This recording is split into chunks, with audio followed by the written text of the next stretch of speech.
오늘 본문 에베소서 3장 8절에 모든 성도 중에 지극히 작은 자보다 더 작은 나에게 이 은혜를 주셨다. 그 은혜 때문에 내가 하나님의 일꾼이 되었다.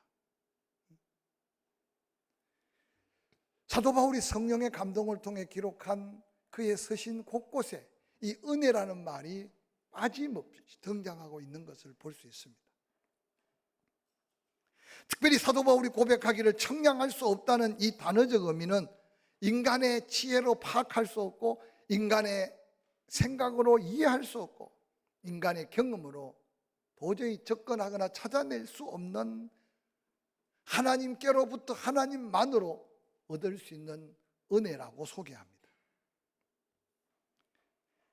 자기 자신, 지극히 작은 자보다 더 작은 자에게 주신 이 은혜는 청량할 수 없는 그리스도의 풍성함을 나 혼자 누리고 사는 게 아니라 이방인에게도, 저 깨닫지 못하고 알지 못하는 그들에게 전하기 위해서 내게 이 거룩한 사명, 직분을 주셨다고 소개하고 있습니다. 오늘 이 땅에 살면서 존재나 존재의 근원, 존재의 내용, 어떤 사물의 존재, 목적, 계획, 모든 것들을 대부분 사람들은 자기 경험 속에, 지식 속에 이해하려고 몸부림칩니다. 어떤 사람은 사상의 깊이, 어떤 사람은 언어적 능력, 어떤 사람은 남다른 지식으로. 그런데 그리스도 안에 풍성한 이 은혜는 전혀 이해할 수 없고 찾을 수 없고 깨달을 수 없는 불가능한 은혜인 것을 강조하고 있습니다. 특별히 욥기 5장 9절에는 이런 고백이 등장합니다. 하나님은 헤아릴 수 없이 큰 일을 행하시며 기이한 일들을 셀 수 없이 행하신다. 하나님의 은혜 중에 청량할 수 없는 은혜는 바로 여호와 하나님이 말씀으로 천지를 창조한 이 놀라운 창조 세계, 창조하시기만 한 게 아니라 세밀하고 오묘하고 완벽하게 다스리는 다스림, 그 하나님의 주권적 역사로 섭리하시는 그 세밀한 섭리하심은 그 인간의 어떤 지혜나 경험이나 그 어떤 지식적인 깊이로 청량할 수 없다, 헤아릴 수 없다, 이해할 수 없다고 증거하고 있습니다. 그래서 오늘날 많은 어리석은 인생들이 천지 창조를 자연과학으로 이해하려다가 어리석은 인간의 모습의 한계를 드러냅니다. 생명의 신비로움을 의학적으로 어떻게 설명할 수 있으며 인간이 지혜롭고 똑똑해 보이지만 하나님 앞에는 한없이 어리석음을 자처하는 인생들 속에 오늘 사도 바울이 고백하는 이 고백의 은혜가 우리가 이미 받아왔고 누리고 있음을 깨달을 때 우리 안에 얼마나 큰 감격과 감동이 있어야 될지 한번 생각해 보시기 바랍니다. 시편 145편 3절은 이렇게 고백합니다. 여호와는 위대하시니 크게 찬양할 것이라 그의 위대하심을 청량하지 못하리라고 말합니다. 오늘 시편 저자는 하나님을 알아가면 알아갈수록 그 여호와의 위대하심이 크게 찬양할 제목이다. 그 위대하심은 청량할 수 없다. 오늘 이 시편 저자가 경험했던 여호와 하나님의 그 위대하심과 그 위대하심을 인간의 그 어떤 걸로 청량할 수 없다는 이 고백이 과연 우리가 믿는 하나님, 우리가 만난 하나님, 우리 삶 속에 간섭하시는 하나님이신가 한번 되물어 보시기를 바랍니다. 예레미야 31장 37절에는 위로 하늘을 청량할 수 있을까? 아래로 땅의 기초를 탐지할 수 있을까? 우리 눈으로 보는 것이 전부 다가 아니고 우리의 감정으로 느끼는 게 전부 다가 아닐 수 있습니다. 이어서 예레미야 33장 22절에 하늘의 만상을 셀 수 없으며 바다의 모래도 청량할 수 없는 것처럼 하나님의 그 위대하심과 하나님의 놀라운 은혜는 청량할 수 없음을 깨우치고 있습니다. 욥기서 11장 7절에 사람은 하나님의 오묘하심을 청량할 수 없다고 강조하고 전도서 3장 11절에 하나님의 하시는 일의 시종을 사람으로 청량할 수 없게 하셨다, 그렇게 단언하고 선포하고 있습니다. 청량할 수 없지만 하나님은 지금도 역사하시고 다 헤아릴 수 없지만 하나님은 지금도 은혜 안에 택한 자들을 통해 믿지 않는 자들에게 그 은혜의 통로가 되기를 원하심이 사도 바울이 고백하는 그리스도 안의 풍성함의 비밀이라고 증거하고 있습니다. 오늘날 어리석은 인간들이 바벨탑을 쌓듯이 우주과학, 유전공학, 때로는 AI 컴퓨터를 통한 전자공학들이 끊임없이 인간의 한계를 넘어가 보려고 도전합니다. 무언가 하나 발견하고 무언가 한 게 이루어서 쾌가를 부르는 것 같지만 하늘에서 그런 인간들을 바라보는 하나님의 모습을 시편 저자는 이렇게 노래합니다. 시편 2편 4절에 하늘에 계신 이가 웃으시고 계시다. 주께서 그들을 바라보며 비웃으시고 계시다고 말씀하셨습니다. 그저 흘러 지나갈 한 구절의 말씀이 아니라 똑똑한 것 같은 나, 잘난 것 같은 나, 내 힘으로 뭔가 할 수 있는 것 같은 나, 나의 허죽거리는 세상 속에 하나님이 혹시 바라보시면서 안타까이 비웃고 계시지는 않겠지만 탄식하심을 한번 깨우쳐 보시기를 바랍니다.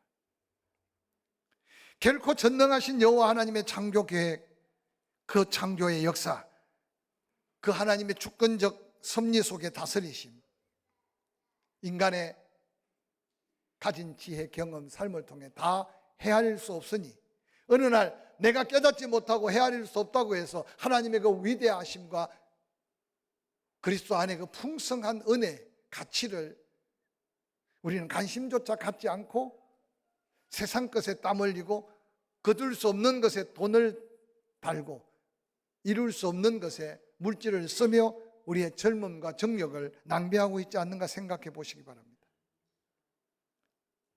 구약 성경에 청량할 수 없는 은혜 앞에 감격하는 한 사람을 소개하려고 합니다. 역대상 29장에 너무나 감격 속에 찬양하고 있는 한 사람입니다. 10절에 이렇게 고백합니다. 다윗이 온 회중 앞에서 여호와를 송축하여 이르되 우리 조상 이스라엘의 하나님 여호와여 주는 영원부터 영원까지 송축을 받으시옵소서. 여호와의 위대하심과 권능과 영광과 승리의 위엄이 다 주께 속하여 사오니 천지에 있는 것이 다 주의 것이로소이다. 여호와여 주권도 주께 속하여 사오니 주는 높으사 만물의 머리이심이니이다. 부와 귀가 주께로 말미암고 또 주는 만물의 주제가 되사 손의 권세와 능력이 있사오니 모든 사람을 크게 하심과 강하게 하심이 주의 손에 있나이다. 우리 하나님이여 이제 우리가 주께 감사하오며 주의 영화로운 이름을 찬양하나이다. 하나님 앞에 감격하는 다윗의 이 은혜 받은 자의 감격이 우리에게도 마땅히 있어야 될 은혜 받은 자의 감사라는 사실을 한번 기억해 보시기를 바랍니다. 평생 하나님의 은혜로 살았던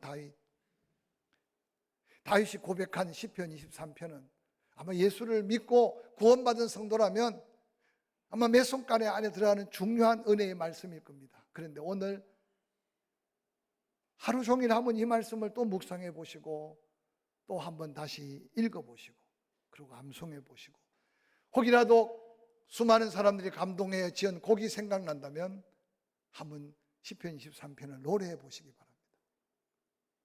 제가 이 설교를 준비하면서 시편 23편을 다시 묵상하면서 우리는 너무 쉽게 하얀 종이에 쓰여 있는 글씨를 읽듯이 나와 상관없는 다윗의 노래만 좋다, 나와 상관없는 다윗의 고백만 아름답다, 그렇게 이해하고 읽고 넘어가는 말씀이 아닐까 생각해 봅니다. 오늘 한번 글자 하나하나 토시가 맞고 틀리고를 떠나서 다윗이 그 신비로운 하나님의 그 놀라운 청량할 수 없는 은혜 앞에서 고백하는 이 고백이 추수감사절 날 아침에 우리의 고백이 되기를 간절히 소원해 봅니다. 여호와 나의 목자, 나를 부족함이 없게 하셨는데 배고플 때 푸른 풀밭으로 인도하여서 나를 먹여주셨다. 목마르고 힘이 필요할 때 쉴만한 물가로 나를 인도하여 마른 목을 죽일 뿐만 아니라 사랑하는 자에게 잠을 주셔서 쉬게 하셨다. 내가 옳게 살려고 몸부림쳐도 때로는 실수하고 좌절하고 절망했는데 하나님은 당신의 의로움을 드러내기 위해 잘못된 나의 길을 바로잡아 의로운 길로 인도해 주셨다. 다윗처럼 사망의 위험한 골짜기를 다닌 사람이 어디 있겠습니까? 수없는 죽음의 고비를 넘어갔는데 돌아보니 내가 지혜로워서 발이 빨라서 아니면 내 부하들의 힘이 좋아서가 아니라 그 고비를 돌아보니 여호와께서 나에게 두려움을 거두고 친히 당신이 나와 함께 그 죽음의 위기에서 건져주시고 지켜주셨다. 하나님의 뜻을 따라 싸웠지만 수많은 적군들, 다윗을 대적하는 원수들이 많았는데도 어느 날 돌아보면 하나님이 그 가운데 자기를 세우시고 많은 사람들 앞에 존경과 칭송을 받도록 은혜의 상을 차려주셨다. 돌아보면 하나님의 은혜가 내 잔에 넘치도록 채워지고 채워진 것이 바로 여호와는 나의 선한 목자가 되기 때문이었다. 그의 선하심과 인자하심이 여기까지 나와 함께 하셨으니 나의 평생 그 선하심과 인자하심을 바라보며 나도 여호와의 전에 평생 함께 할 것이라고 고백했습니다. 에베소서 3장 8절에 모든 성도 중에 지극히 작은 자보다 더 작은 나에게 이 은혜를 주신 것은 나 혼자 항상 기뻐하고 나 혼자 항상 감사하고 살기 위함이 아니었음을 일꾼의 사명으로 고백합니다. 청량할 수 없는 그리스도의 풍성함을 이방인들에게 전하기 위해서 내게 먼저 이 은혜를 주셨다. 청량할 수 없는 그리스도의 풍성은 한마디로 말한다면 복음으로 인하여 예수 그리스도의 구원하심의 은혜가 사도 바울에는 가장 큰 은혜였다고 증거하고 있습니다. 전혀 용서받을 가치 없고 전혀 구원받을 가치 없는 우리를 예수 그리스도께서 구원의 선물로 그 은혜로 인하여 구원해 주셨다고 고백하고 있지 않습니까?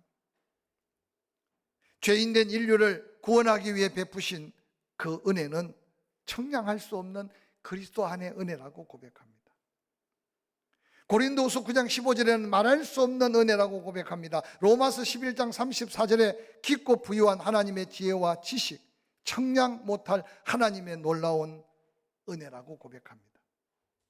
청량할 수 없는 예수 그리스도의 풍성한 은혜는 죄인 되어 죽어 지옥 갈 수밖에 없는 우리를 속죄하심과 구속하심의 은혜, 영원한 생명으로 죽어도 살고 살아서 민자 영원히 죽지 않는 하나님의 은혜.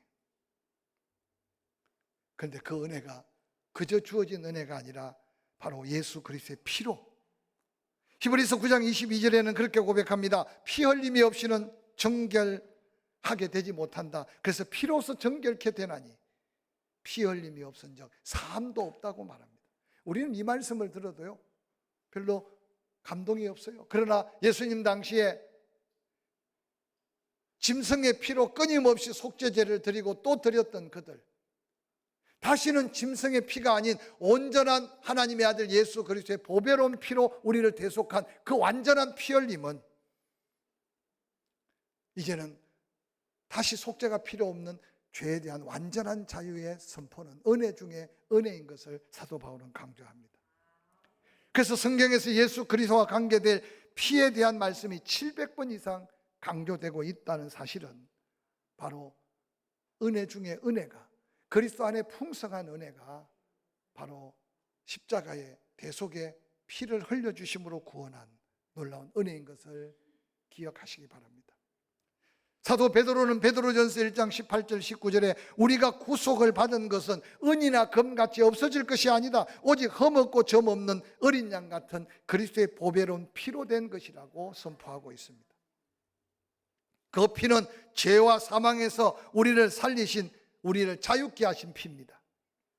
뿐만 아니라 그 피는 우리의 사죄를 온전케 하신 피입니다. 마태복음 26장 28절 예수 그리스도께서 친히 이것은 죄 사함을 얻게 하려고 많은 사람을 위해 흘릴 바 나의 피, 언약의 피라고 친히 선포하셨습니다. 그 사제의 피는 우리를 온전하게 깨끗하게 하십니다. 그래서 요한일서 1장 7절에 그 아들 예수의 피가 우리를 모든 죄에서 깨끗게 하실 것이라고 선포하셨습니다. 과연 오늘 현대 그리스도인들이 육신에 필요한 것, 삶에 필요한 것, 이 세상에 필요한 것, 뭘 먹을까, 뭘 마실까, 뭘 입을까 간절히 간구하되 그의 나라와 그의 의를 구하지 못하는 것은 이 그리스도 안에 세상과 어떤 것과 비교하고 세상과 어떤 것으로 대체할 수 없는 그리스도 안에 풍성한 이 은혜의 감격을 잃어버리는 순간 이방인들이 구하는 것에 우리의 시간과 삶의 정력을 낭비하게 될 걸 믿습니다. 바라봅니다. 마침내 그 피는 깨끗게 하실 뿐만 아니라 우리를 의롭게 한다고 말합니다. 로마서 5장 9절 그러면 이제 우리가 그 피로 인하여 의롭다 하심을 얻었다. 하나님이 어떻게 죄인된 인간을 어렵다고 말하겠습니까? 우리가 예수 그리스도를 성령의 감동으로 믿어 입으로 마음으로 믿고 입으로 시인하는 그 순간 하나님은 우리를 의롭다. 할렐루야. 뿐만 아니라 그 피의 은혜는 우리로 하나님과 더욱더 가까워지게 하였습니다. 에베소서 2장 13절 이제 전에 멀리 있던 너희가 그리스도 예수 안에서 그리스도의 피로 인하여 가까워졌다. 특별히 골로새서는 하나님과 원수되었던 우리가 하나님과 화목됨으로 그 십자가의 피로 화평을 이룰 뿐만 아니라 만물 곧 땅에 있는 것들이나 하늘에 있는 것들이나 그로 말미암아 자기와 화목해 되기를 기뻐하셨다고 말합니다. 그 옛날 베델 성경 공부를 공부하면 창조 사건에 하나님이 보실 때 아담과 하와를 만드시고 에덴 동산은 하나님의 은혜 안에 아름다운 조화를 이루었습니다. 그런데 하와가 범죄하고 아담이 범죄하고 난 다음 하나님의 창조의 질서는 아름다운 조화가 아니라 부조화, 모든 게 다 깨어집니다. 오늘 이 세상을 바라보시기 바랍니다. 끊임없는 부조화가 이제는 인간과 자연, 인간과 생태계, 인간과 인간관계까지도 화목해 하심의 은혜를 다 잃어버리고 끊임없이 조화를 이루지 못하는 그곳에 엄청난 파괴, 엄청난 고통, 엄청난 아픔이 다가옵니다. 그런데 놀랍게도 예수 그리스도 십자가의 피로 인하여 하나님과 화평을 이루세 하나님과 화평만이 아니라 인간과의 화평, 자연과의 화평, 그곳에 바로 하나님이 함께하는 자에게 형통이라고 하는 그리스도 안에 풍성함의 비밀이 감추어져 있다는 사실을 사도 바울은 외치고 있는 겁니다. 사랑하는 성도 여러분, 여러분 가슴 속에 지금 십자가의 그 보혈의 증거로 그리스도 안에 그리스도로 인하여 그리스도 때문에 우리가 누려야 될 풍성한 은혜의 비밀을 다시 한번 관심 갖고 찾아보시고 마음에 그 감사를 다시 새겨보시고 그리고 하루 다가오는 추수감사절에 농부들이 땀 흘려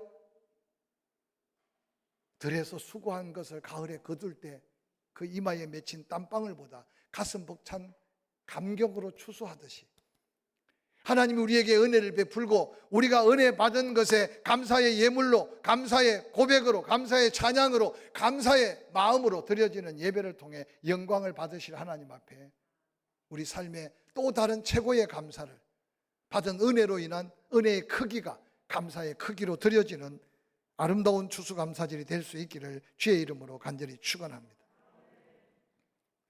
사도 바울은 그 은혜가 에베소서 3장 18절에 넘치는 그리스도의 사랑으로 이어진다고 말합니다.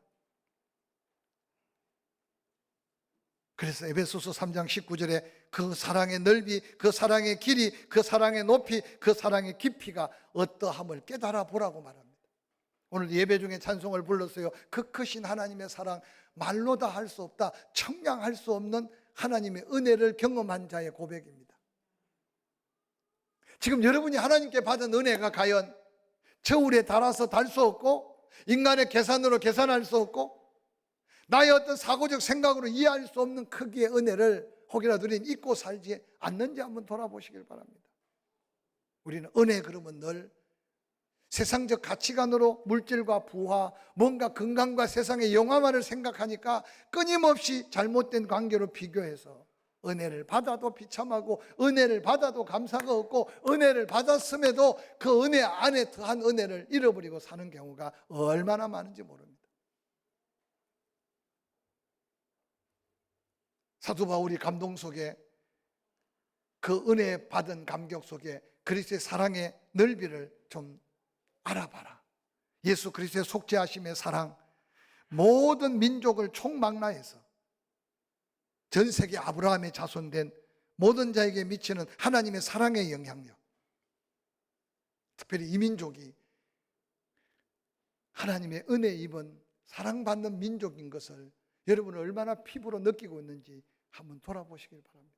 사도 바울이 그 은혜 안에서 내가 하나님의 부름받은 일꾼된 사명을 깨달았듯이 단순하게 입으로 한번 감사, 또한 물질의 어떤 감사를 담아 감사하는 헌금 한번 하는 것으로 끝나지 말고 이번 주 다음 주 정말 하나님이 받으실 만한 우리가 은혜 받음에 가치 있는 크기의 감사로 감사하는 저와 여러분이 될 수 있기를 주의 이름으로 간절히 축원합니다.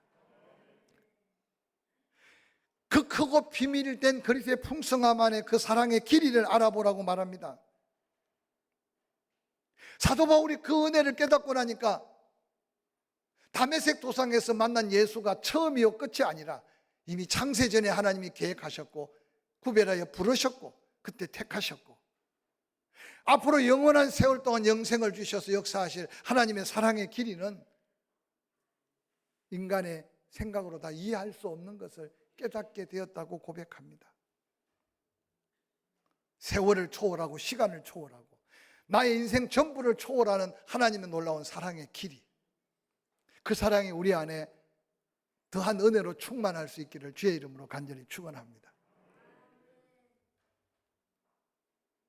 사랑의 높이, 사랑의 깊이, 여러분이 받은 그리스도 안에 풍성한 은혜 안에 그 사랑의 높이와 깊이를 여러분은 어느 정도 느끼고 삽니까? 예수 그리스도의 십자가의 사랑, 그 넓이와 깊이, 높이, 길이 결코 청량할 수 없음을 말하면서 사도 바울은 로마서 8장 31절부터 39절 마지막 그렇게 외칩니다. 그리스도의 사랑이 우리를 강건한다. 그 사랑에서 아무것도 우리를 끊을 수 없다. 사망이나 위협이나 그 어떤 질병이나 그 어떤 칼이나. 그러면서 사도 바울이 뭐라고 말합니까? 나는 약한데, 나는 아무것도 할 수 없는데 그리스도의 풍성한 은혜 안에 그 사랑의 능력은 모든 것을 이기게 하시는 능력이 된다고 외칩니다. 우리 안에 그리스도 안에 풍성한 은혜 속에 구원받고 죄사함을 받을 뿐만 아니라 하나님과 화평함으로 세상의 모든 부조화를 조화롭게 하는 화목게 하는 은혜에 넘어 십자가의 그 사랑으로 넉넉히 이기고 또 이기며 더한 감사가 넘치는 그 은혜 안에 사는 저와 여러분이 될 수 있기를 주의 이름으로 간절히 축원합니다. 이스라엘 백성들은 구약의 모세의 율법으로 죄가 무언지 알았습니다. 죄를 깨닫는 그 순간 죄의 삭은 사망이었습니다. 그러나 예수 그리스도는 죄인에 대한 하나님의 크고 놀라운 사죄의 사랑의 표가 바로 십자가였습니다. 예수 그리스도께서는 친히 마지막 십자가의 호흡을 고르며 죽기 전에 테텔레스타이, 다 이루었다고 선포했습니다. 그 다 이룸은 하나님이 인류에 대한 사랑의 이름이고 하나님이 인류에 대한 사랑의 용서의 이름이고 죄인을 구원할 완전한 구원의 이름이었다는 사실을 성경은 우리에게 명확하게 증거해 주고 있습니다. 사도 바울은 로마서 4장 25절 예수 그리스도는 우리의 범죄함 때문에 우리를 대신하여 내어 줌이 되었다. 그리고 우리를 의롭다 하기 위하여 하나님은 그를 살리셔서 우리의 의로움의 모델이 되게 하셨다고 고백합니다. 2022년 코로나와 싸운다고 지쳐있고 경제적인 위기 앞에 허리가 휘어지고 때로는 우리 호주머니 속에 비어지는 걸 통해서 때로는 힘들고 어려운 시간들을 보내는 성도들도 많을 겁니다. 그러나 그 가운데서도 지난 걸음걸음을 자세히 살펴보면 인간의 계산이 아니고 사람의 생각이 아니라 하나님의 성령의 감동하심으로 다시 살필 때 그리스도 안에 풍성한 은혜가 우리 안에 있었기에 오늘 이 자리에 저와 여러분이 함께하고 있음을 깨달을 수 있기를 주의 이름으로 간절히 축원합니다. 사도 바울이 고린도후서 9장 15절 말로 다 표현할 수 없는 그 큰 은혜, 청량할 수 없는 그 큰 은혜, 그 은혜를 다시 한번 마음에 새겨가면서 이 한 주간 여호와 나의 목자 내게 부족함이 없게 하심이 은혜였습니다. 다윗의 이 고백이 우리의 마음의 진정한 은혜의 고백으로 최고의 감사와 그 신비한 은혜 안에 추수감사절이 하나님 우리를 기다리시는 아름다운 축복의 절기가 될 수 있기를 주의 이름으로 간절히 축원합니다.